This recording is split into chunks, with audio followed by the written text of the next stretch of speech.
His eyes flicker to yours for an instant, then away, as if it hurts to look at you. Well, look who's come to visit. My kids say you've been busy since you got here. Mercon says you got him out of a tight spot with some harpies.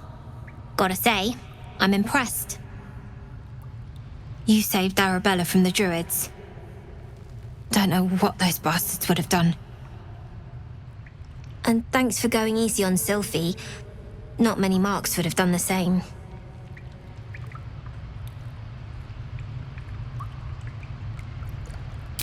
And we're happy to be helped. Now, what can I do for you?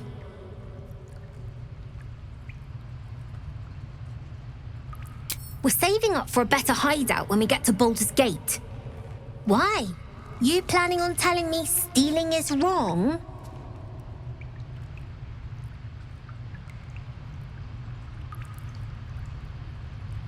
Didn't need your permission, but fine. I do, as a matter of fact.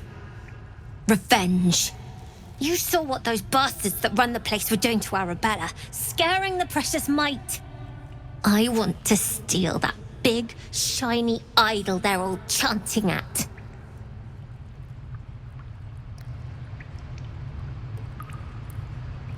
The important thing is to get it away from them. That ritual's gonna get us all killed. And we can sell it once we get to the city. Thing like that's gotta be worth a small fortune.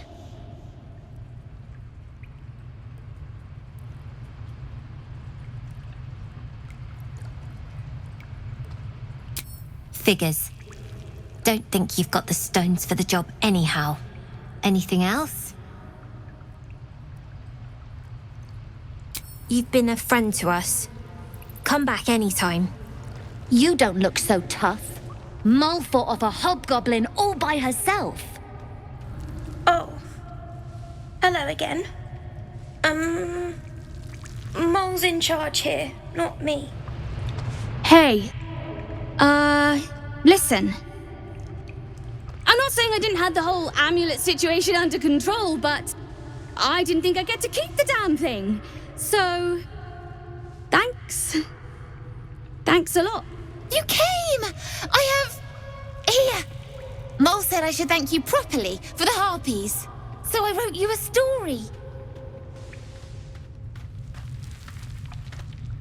It's about you. I hope you like it. You! Not another step, hear me? Boss! Got company up here! What's this then? Trying to creep around us and loot the crypt? Not happening. Or is it the ship you're after? Don't matter either way. It's ours. All of it.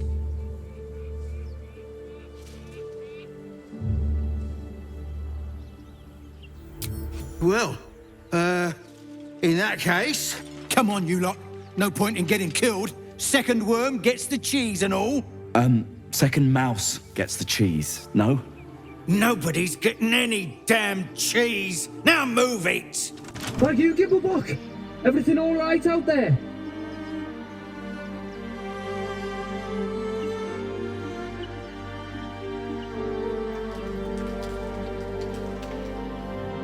Yeah? Well, I always were a bit soft. But I've got plenty of friends who ain't soft. Come in here and you can meet them.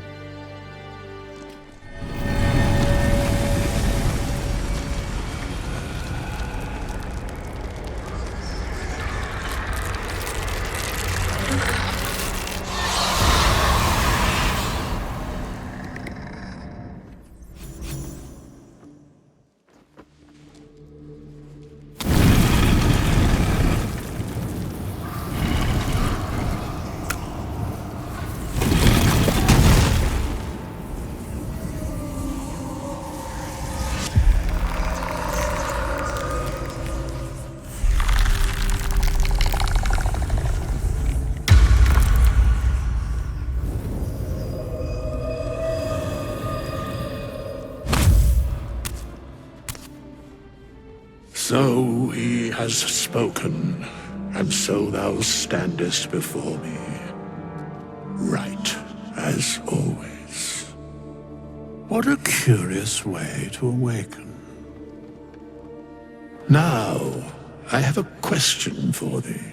What is the worth of a single mortal's life?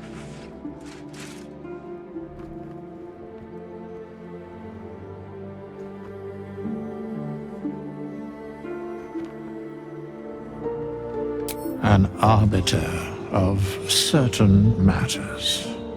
But that is not important now. Wilt thou answer my question? So, I ask again, what is the worth of a single mortal life?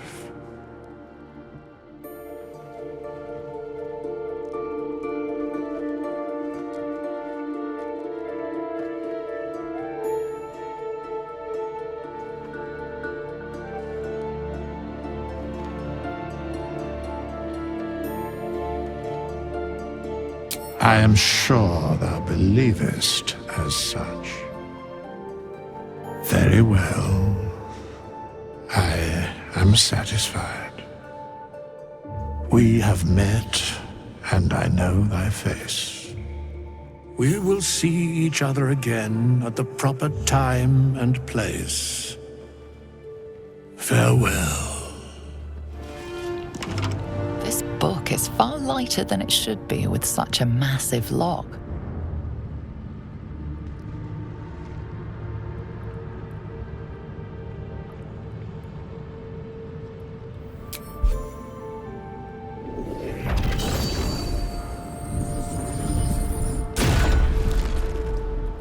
As the lock opens, weak magic pulses from the book. Such a waste, binding it to dry, dead parchment. What was once script is now an obliterated scrawl. You have a sense these are names, a list. But of what? Gods. These are the names of gods, once lost but now restored after the Second Sundering. The last three names in this book sit close together, but are so devastated by the scrawl as to be unreadable. Entire pantheons have dwindled and been reborn, silently recorded by this book. At the back of the crevice lies a bag enfolded in the chitinous squabbling of spiders. A shiny gold coin pokes from its mouth. The creatures clutch the pouch possessively. You have no doubt a spider egg is nestled within.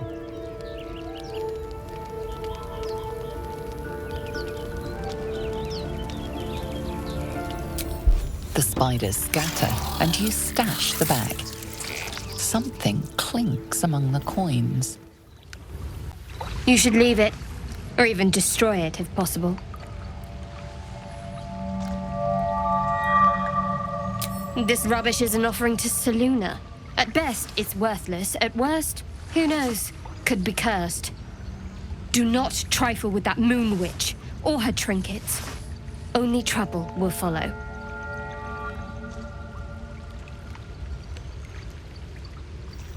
I should have stayed quiet. You want the truth? Fine. I worship Shah, Mistress of the Night, Seluna's twin and foe. Now that you have the truth, please don't make a big fuss about it. You worship Shah? Blimey. She and my beloved Mistra are not exactly friends.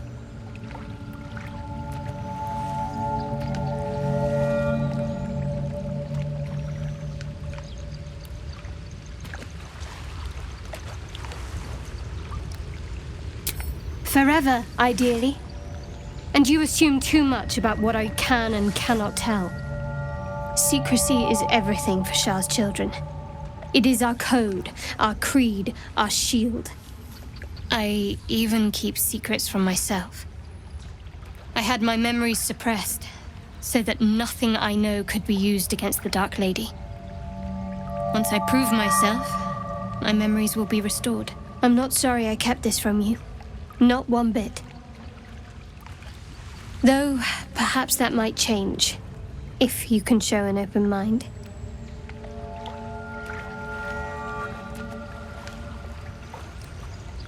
Talk to me later. We've got more pressing matters to see to right now.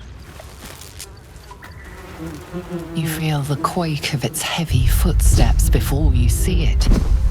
An owlbear, its beaked face looming out of the darkness. What's this? Something weak, something tender. Won't even have to chew you before I feed you to my son. Soft meat.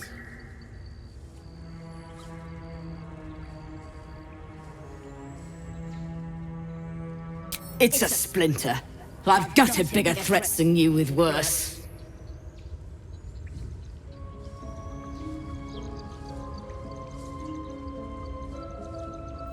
You're small, weak.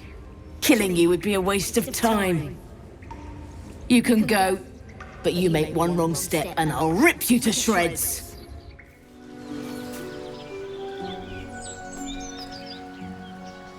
Keep moving, stranger. Quietly.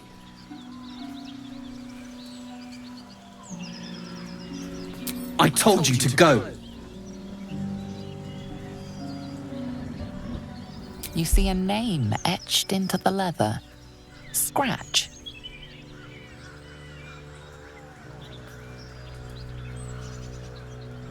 You know my name? Interesting. A predator wouldn't care to learn it. Still, you should go. My friend is injured. He needs rest.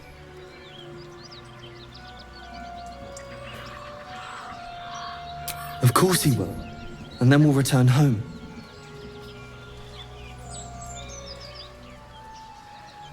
We were attacked. Cackling, furry things on two legs. And their smell, it was strange, rotten, evil. You know the creatures he describes. Gnolls.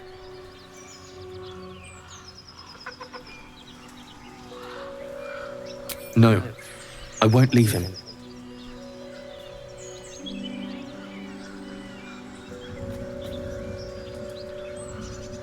If it comes to that, I may. Thank you.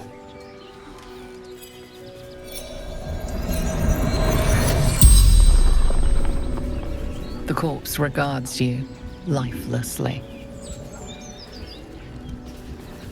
Gomwick.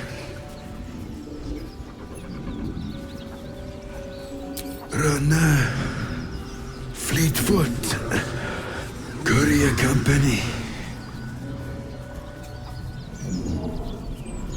From Trail. Letters. Delivery to Baldur's Gate.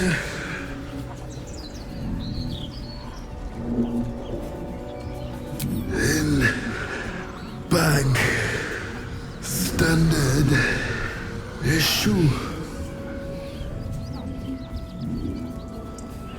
Pack of gnolls. Claws. Teeth. I'm so glad I found... Wait, it's me! It's Althera, from the Grove.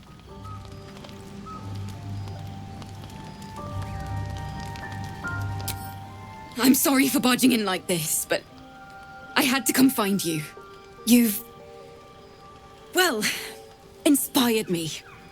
I want to stand on my own 2 feet, to prove that I can be half the bard Lihala was. I want to join you, to fight by your side. I want to help people, as you've helped me.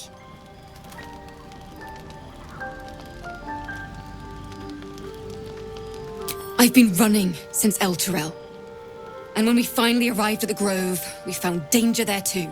Unless I hide away from the world, I can't avoid it. So I'd rather face it head on, with you.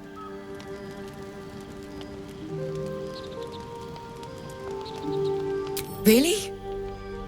Just like that? Oh, thank you. Thank you so much. Just keep it quiet here. I won't let you down. I promise. I can't wait to hit the road. Where will we go? Neverwinter? Oh, can we go to Waterdeep?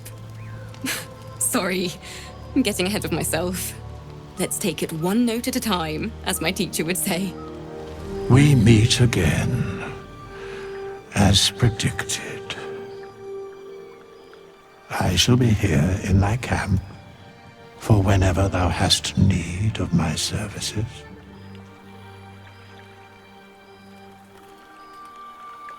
There are many answers to that question. None are important. Correct. No.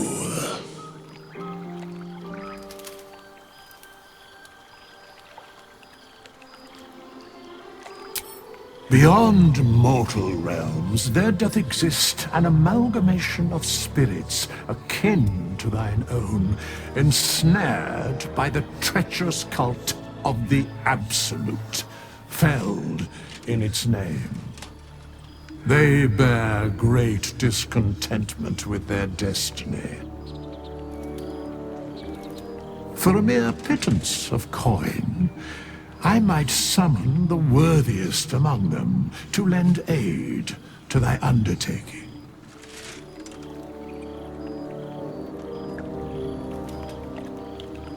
Most willingly, forsooth. Their passions doth run deep for what hath been wrought upon them.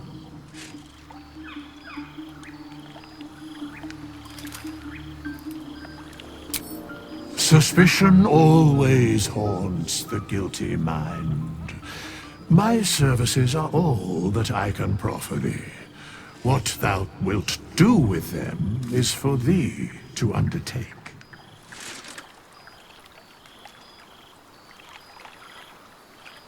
Should thou or any of thy compatriots perish, I will cleave soul to body once more.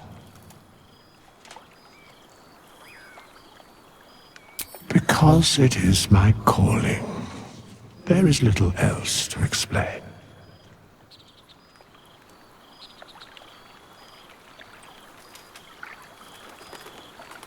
A matter of coin.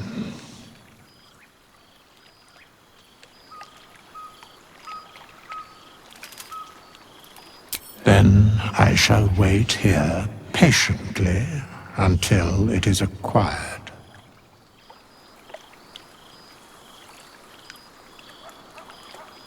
Such is life. Outrage leading to a singular end. Lady of Sorrows, guide us. Did you want something? I'm sure you do. But please try to understand that it's not something I can just talk about freely.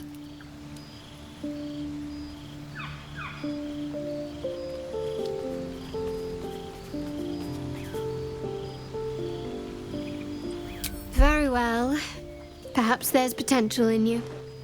Let's see how you handle this. I am indeed a disciple of Shah, Mistress of the Night and Lady of Loss. I assume you've heard of her?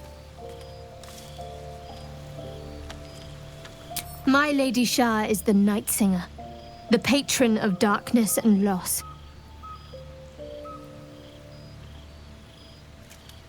Most fear the dark, like children, because in darkness they see their fears reflected. But Shah teaches us to step beyond fear, beyond loss. In darkness, we do not hide. We act. Pain, hope, the promise of better days. All of these are heavy cloaks that bend our backs and burden our hearts. We shed those cloaks. Before Shah, we stand gloriously naked, beyond the vanities of mortals.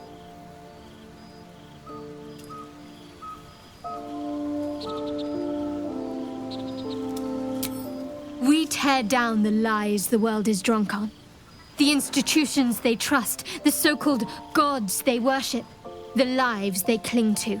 We destroy false idols, topple corrupt organizations, fight heretics wherever they're found.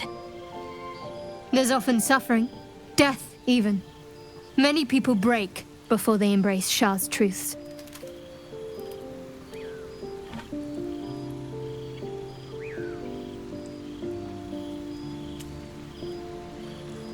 You're wiser than most. Many people balk at our doctrine. It's the reason why we cherish secrecy. You've a habit of saying all the right things. Either you're very glib or we're kindred spirits. Maybe both, knowing myself. But yes, once we've saved ourselves, we can talk more on this. You open your eyes with a lurch, and you are not in your bed. You stand above a body which is in a state of gore nearly beyond recognition.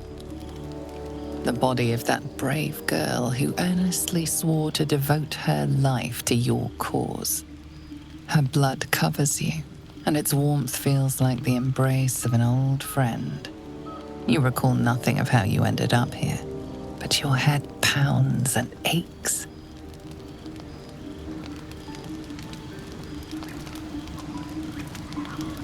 A single moment comes to you, the flash of abject terror in her eyes, blood spilling from her lips. No time for last words. There are dozens and dozens of wounds on the corpse. The killer did not stop savaging it, even when she was long gone. And your dominant arm aches. It aches from stabbing over and over. No matter how it appears, the body is there, and her blood is on your hands. The question flows through your mind. Who are you, really, that you could be guilty of such bitter business?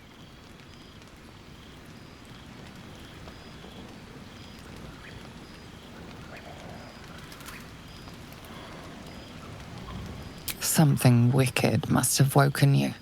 The contemptible pervert within must have lavished slash after slash upon the girl. But where, oh where could that monster have come from? If only you knew yourself better. You don't have much time for reflection now. You need to act. You may only have a few moments before the others awaken and begin to cast blame for the hot sin before you.